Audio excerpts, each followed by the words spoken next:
인생에서 악인을 피하는 지혜. 1독 한 방울이 샘물 전체를 오염시키듯 봄날 오후 동네 공원 벤치에 앉아 있었다. 따스한 햇살 아래 아이들이 뛰어놀고 노부부가 손을 잡고 산책하는 평화로운 풍경이었다. 문득 옆 벤치에 한 중년 남성이 전화를 받았다. 응, 괜찮아. 그냥 좀 힘들었어. 그의 목소리에는 깊은 피로가 배어 있었다. 통화가 끝난 후 그는 한숨을 내쉬며 하늘을 바라보았다. 나는 그때 문득 깨달았다. 우리는 모두 누군가의 말 한마디, 행동 하나에 상처받고 또 회복하며 살아간다는 것을. 살다 보면 수많은 사람을 만난다. 그 중에는 따뜻한 사람도 있고 차가운 사람도 있다. 하지만 내가 살아오며 깨달은 한 가지 진실이 있다면 이것이다. 좋은 사람 10명을 만나는 것보다 나쁜 사람 1명을 피하는 것이 더 중요하다. 쇼펜하우어는 이렇게 말했다. 어리석은 사람과의 교제는 피하라. 그것은 독사와 함께 사는 것만큼 위험하다. 출처 입력.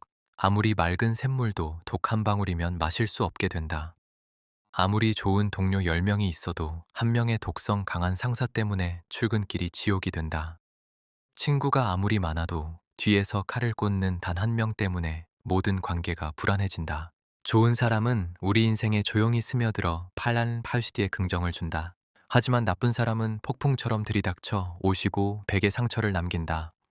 이 불균형을 이해하는 것, 그것이 인생을 지키는 첫 번째 지혜다. 회사 동료였던 정민이가 생각난다. 그는 능력도 출중했고 말도 잘했다. 처음엔 모두가 그를 좋아했다. 하지만 시간이 지나며 그의 본색이 드러났다. 다른 사람의 아이디어를 자기 것인 양 가로채고 실수는 언제나 남에게 떠넘겼다. 그가 있던 팀은 6개월 만에 절반이 퇴사했다. 반면 같은 부서의 영희 씨는 평범했다. 특별히 뛰어나지도 않았지만 그녀가 있는 팀은 언제나 웃음소리가 끊이지 않았다.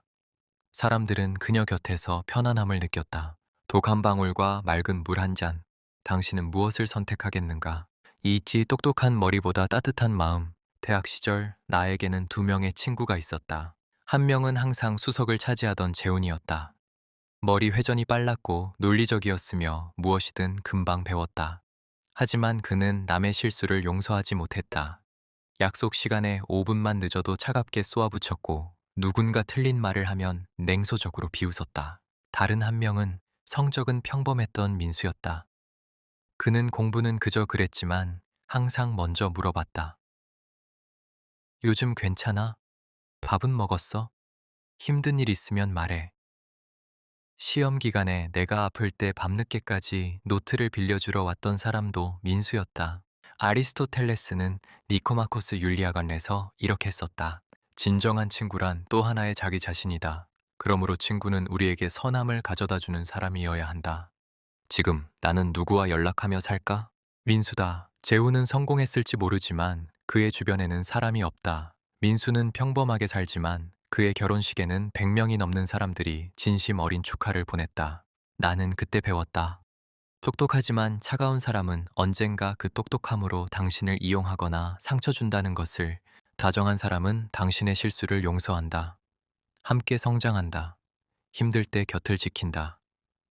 머리 좋은 사람은 혼자 앞서가지만 다정한 사람은 손을 잡고 함께 간다. 지난 겨울 나는 독감에 걸려 일주일간 꼼짝 못하고 누워 있었다. 똑똑하다던 직장 선배들은 빨리 나와서 업무 인수인계해줘 라는 메시지만 보냈다. 하지만 동네 슈퍼 주인 아주머니는 매일 아침 현관 앞에 죽을 놓아두고 가셨다. 지금 내 곁에 있는 사람들을 돌아보라. 그들은 당신에게 얼마나 다정한가?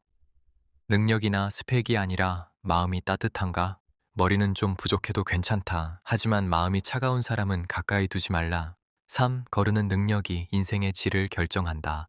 어머니가 돌아가시기 전 나에게 남긴 말이 있다. 사람을 볼 줄 알아야 해. 좋은 사람을 알아보는 것도 중요하지만 나쁜 사람을 빨리 알아채고 멀리하는 게 더 중요하단다. 처음엔 이해하지 못했다. 좋은 사람을 찾는 게 더 중요한 거 아닌가? 하지만 시간이 지나며 어머니의 말뜻을 깨달았다.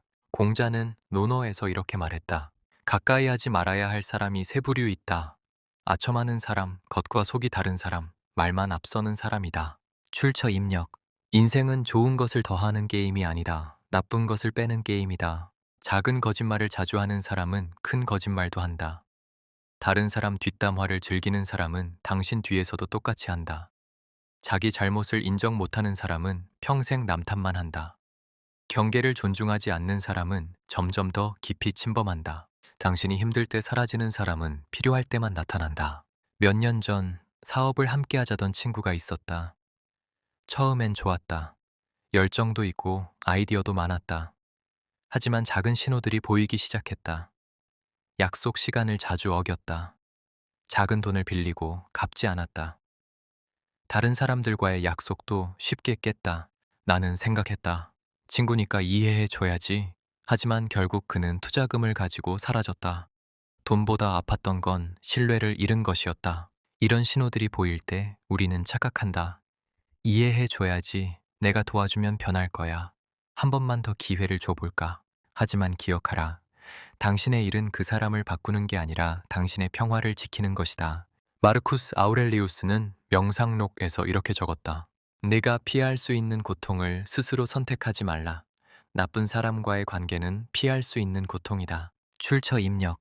나는 이제 안다. 인생에서 가장 중요한 선택은 누구와 함께 할 것인가가 아니라 누구와 함께 하지 않을 것인가라는 것을. 좋은 친구 한 명이면 충분하다. 하지만 나쁜 친구 한 명은 인생을 망친다. 에필로그. 해운대 바다가 가르쳐준 것. 다음 주부터 날씨가 풀린다고 한다. 낮 기온이 11도 이상으로 올라가면 나는 해운대 바다를 걷는다. 파도가 밀려왔다 빠지는 것을 보며 생각한다. 인생도 저렇구나. 좋은 것도 오고 나쁜 것도 온다. 중요한 건 무엇을 받아들이고 무엇을 흘려보낼 것인가. 해운대 백사장에 발자국을 남기며 걷다 보면 파도가 와서 그 발자국을 지운다. 나쁜 인연도 그렇게 지워야 한다. 미련 없이 깨끗하게. 어제 해운대를 걸으며 한 노인을 만났다. 그는 매일 아침 바다를 보러 온다고 했다. 왜 매일 오세요? 내가 물었다. 바다는 거짓말을 안 하거든. 사람은 거짓말을 하지만 바다는 그대로야. 파도가 오면 오는 대로, 가면 가는 대로. 그게 좋아. 그의 말이 가슴에 와닿았다. 우리도 그렇게 살아야 하지 않을까. 좋은 사람이 오면 반갑게 맞이하고 나쁜 사람은 파도처럼 흘려보내는 것. 앞으로 이 해운대에서 삶에 도움이 되는 이야기들을 계속 나누고 싶다. 바다의 소식과 함께 인생의 지혜를 함께 나누고 싶다. 출렁이는 파도 소리를 배경으로 당신에게 진짜 도움이 되는 영상을 만들겠다. 이 채널을 구독해 주시고 좋아요와 알림 설정도 부탁드린다. 함께 걷는 사람이 많을수록 길은 더 따뜻해지니까. 당신도 함께 걷지 않겠는가? 좋은 사람은 적게 만나도 괜찮다. 하지만 나쁜 사람은 한 명도 만나지 않기를. 그것이 진짜 복이니까. 파도 소리를 들으며 나는 오늘도 배운다. 인생에서 가장 중요한 건 무엇을 채우느냐가 아니라 무엇을 비우느냐라는 것을. 그리고 새로운 발자국을 남긴다.